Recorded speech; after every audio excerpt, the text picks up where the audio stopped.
अंगुलिमाल की कहानी। अंगुलिमाल एक कुख्यात डाकू और सीरियल किलर था जिसने ग्रामीण इलाकों में डर का माहौल कर दिया था।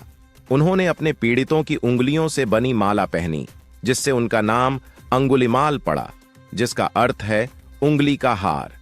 एक दिन अंगुलिमाल को अपने अगले शिकार की तलाश में गौतम बुद्ध का सामना करना पड़ा।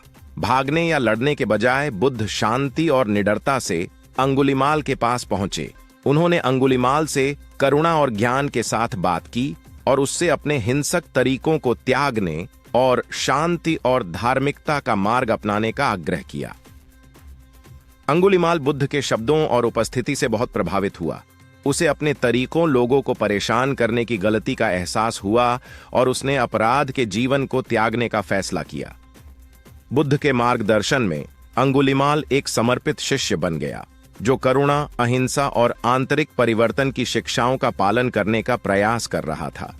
अन्य लोगों से उपहास और निंदा का सामना करने के बावजूद जो अपने पिछले कार्यों के लिए उससे डरते थे और उसका तिरस्कार करते थे, अंगुलिमाल आध्यात्मिक विकास और ज्ञानोदय के प्रति अपनी प्रतिबद्धता पर दृढ़ रहा। अपने ईमानदार प्रयासों और बुद्ध के मार्गदर्शन के माध्यम से अंगुलिमाल ने मुक्ति प्राप्त की और अपनी बुद्धि और करुणा के लिए जाना जाने लगा। अंगुलिमाल की कहानी करुणा और क्षमा की परिवर्तनकारी शक्ति को दर्शाती है। यह हमें सिखाता है कि चाहे कोई भी व्यक्ति धार्मिकता के मार्ग से कितना भी भटक गया हो, उसमें सदैव मुक्ति और आध्यात्मिक जागृति की क्षमता होती है। दूसरों के प्रति दया और समझ दिखाकर हम उनकी पिछली गलतियों को दूर करने और उनके जीवन में सकारात्मक बदलाव लाने में उनकी मदद कर सकते हैं। अगर आपको हमारी अंगुलिमाल की कहानी कैसी लगी, अगर अच्छी लगी तो लाइक कमेंट करना ना भूले।